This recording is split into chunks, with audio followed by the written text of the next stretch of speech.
आप सब कैसे हो? कैसे चल रही है आप सबकी पढ़ाई? मेरी मस्त चल रही है। आप सबके जैसे कि बहुत सारे कमेंट्स आते हैं कि आप दीदी मैथ्स कहाँ से पढ़ते हो या आपके मैथ्स में इतने अच्छे नंबर कहाँ से आते हैं या आपने अपने मैथ्स को कैसे इंप्रूव किया। तो मैं आज आप सबको वो सब कुछ बताऊंगी। स्टार्टिंग से लेकर एंड तक जुड़े रहना मेरी वीडियो में। आप सबको उन सभी क्वेश्चंस के आंसर मिलेंगे जो आपको मैथ्स से रिलेटेड मुझसे। जैसे कि हम सभी जो है एसएससी के एग्ज़ाम की प्रिपरेशन कर रहे हैं और उसमें मैथ्स बहुत इंपॉर्टेंट रोल प्ले करती है। हर एक एग्ज़ाम में मैथ्स आती है और हम में से कुछ स्टूडेंट्स ऐसे भी हैं जो कि अभी न्यू फ्रेशर हैं या मैं कहूँ जो अभी अभी नए नए एग्ज़ाम की तैयारी में लगे हुए हैं। तो उन सबको भी मैथ्स में क्वेश्चन सॉल्व करने में प्रॉब्लम आती होगी। तो उन सभी क्वेश्चंस का मैं जवाब दूंगी कि मैंने अपने मैथ्स को कैसे इंप्रूव किया या मैं कैसे क्वेश्चंस को सॉल्व करती हूँ या मेरा क्या अप्रोच रहता है। मैंने अपने मैथ्स की स्टार्टिंग की थी तो मुझे बहुत सारे प्रॉब्लम्स आती थी मैथ्स के क्वेश्चन को सॉल्व करने के, लेकिन जैसे जैसे मैंने प्रैक्टिस की तो मेरे जो है प्रैक्टिस करने से क्या हुआ, मेरे क्वेश्चंस बने और मेरे अंदर कॉन्फिडेंस आया कि मैं भी मैथ्स को कर सकती हूँ। तो आप सबको वही करना है, आपको जितनी ज़्यादा हो सके प्रैक्टिस करनी है। प्रैक्टिस करने के साथ साथ आपको जो है मॉक टेस्ट भी लगाना है। जैसे कि हम सबको पता है कि हमारा एसएससी जीडी या दिल्ली पुलिस के जो है एग्ज़ाम आने वाले हैं तो हमें क्या करना है, मॉक टेस्ट लगाना है। कई बच्चे क्या सोचते हैं कि मॉक टेस्ट अभी नहीं देंगे, अभी हमारा सिलेबस पूरा नहीं है, सबसे पहले हम सिलेबस कर लेते हैं उसके बाद ही हम मॉक टेस्ट देंगे। तो ये बहुत गलत बात है।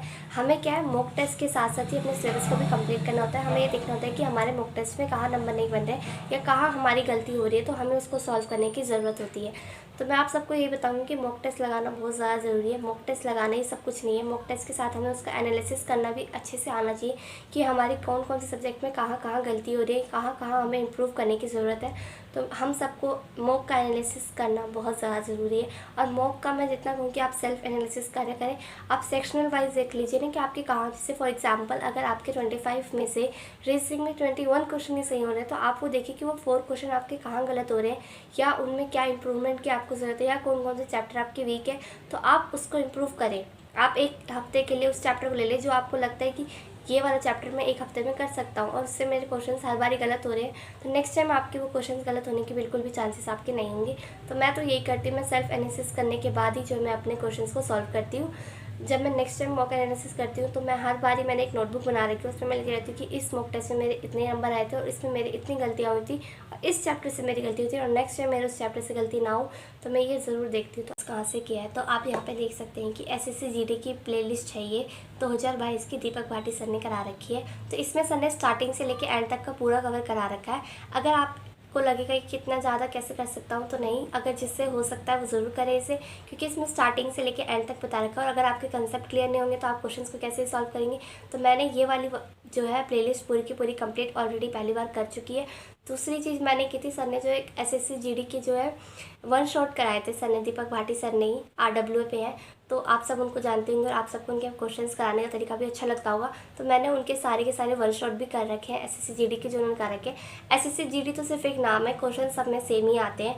अगर आप कोई भी एग्जाम की तैयारी कर रहे हैं और आपको अपना मैथ्स बूस्ट करना है तो आपको मैं कहूँगी कि आपको शुरू से लेकर एंड तक की पूरी क्लासेस उसकी देखनी चाहिए। क्लासेस करने के बाद ही आपको सॉल्व करना चाहिए अपने क्वेश्चंस को, और आपको देखना चाहिए कि आपके कहाँ कहाँ से चैप्टर से मिस्टेक हो रही हो। फिर उन चैप्टर को पकड़ के आपको उनको स्ट्रॉन्ग करना है। ये नहीं कि वीक ही छोड़ देना कि एक क्वेश्चन हो ही नहीं रहा तो नहीं होगा, नहीं, आपको उसको स्ट्रॉन्ग करना पड़ेगा। क्या पता उस चैप्टर से आपके 2 या 3 क्वेश्चन बन जाए मॉक टेस्ट में या रियल एग्जाम में जो हमारा दिल्ली पुलिस का होगा या एसएसजीडी का होगा। तो हम सबको अपने एक एक चैप्टर को एक एक क्वेश्चन, अभी हमारे लिए बहुत ज़्यादा इंपॉर्टेंट है और अभी हमारे पास अप्रोक्स 2 मंथ का टाइम है, तो हम अपने मैथ्स को और ज़्यादा स्ट्रॉन्ग कर सकते हैं। तो आप सब लोग भी बताना।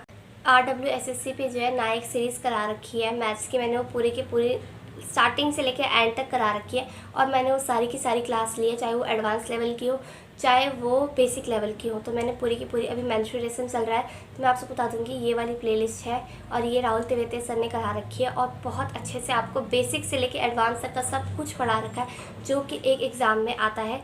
तो आप सब लोग भी बताना कि आप सबको मेरा मैथ्स का, आपको इससे हेल्प मिली या नहीं मिली, कमेंट बॉक्स में ज़रूर बताना। अब हम आते हैं कि RWA के पे जो आज हमारा मॉक जीके जीएस की बात करूं तो मेरे जो है 26 क्वेश्चन सही गए थे, 6 क्वेश्चन जो मेरे रॉन्ग हो गए थे। कंप्यूटर में मेरे 8 क्वेश्चन जो है सही हो गए थे और 1 क्वेश्चन जो मेरा गलत था। और इसी के साथ साथ आप सब मुझसे कंप्यूटर के बारे में भी पूछे, तो कंप्यूटर की मैंने क्या है 2023 में सर ने शिवम सर ने जो है RW पे पूरी की पूरी मैराथन करा रखी थी हर एक सब्जेक्ट से रिलेटेड, यानी हर एक टॉपिक से रिलेटेड जो भी आते हैं, तो मैंने वो वाले भी लगा दिए। आप उसको भी अच्छे से ले सकते हो और अपने कंप्यूटर को स्ट्रॉन्ग बना सकते हैं। तो मिलते हैं नेक्स्ट वीक एनालिसिस में। सबको पता है कि आज है 26 अक्टूबर और आज के दिन RW पे मॉक टेस्ट आता है। तो आशा करती हूँ कि आप सबने SSC GD पे का मॉक टेस्ट लगा लिया होगा। तो मैं आज आपको अपने SSC GD के मॉक टेस्ट के एनालिसिस की बात करूँ तो मेरे जो है इतने नंबर बन रहे हैं, यानी कि मेरे रीजनिंग में 18 सही है, 1 रॉन्ग हो गया है। मैथ्स में मेरे 14 सही है, 2 रॉन्ग हो गए हैं। GK GS में मेरे 13 सही है, 3 रॉन्ग हो गए। और हिंदी में मेरे 19 सही है और 1 रॉन्ग हो गए। और ओवरऑल की बात करूँ तो मेरे 64 क्वेश्चन सही हैं, 7 क्वेश्चन मेरे रॉन्ग हो गए थे और 9 क्वेश्चन जो है अनअटेम्प्ट रह गए थे। तो आप सब लोग भी बताना कमेंट बॉक्स में कि आपके कितने नंबर बन रहे हैं, आपके कितने कितने नंबर आपके हर सेक्शन वाइज में आए हैं। तो मिलते हैं नेक्स्ट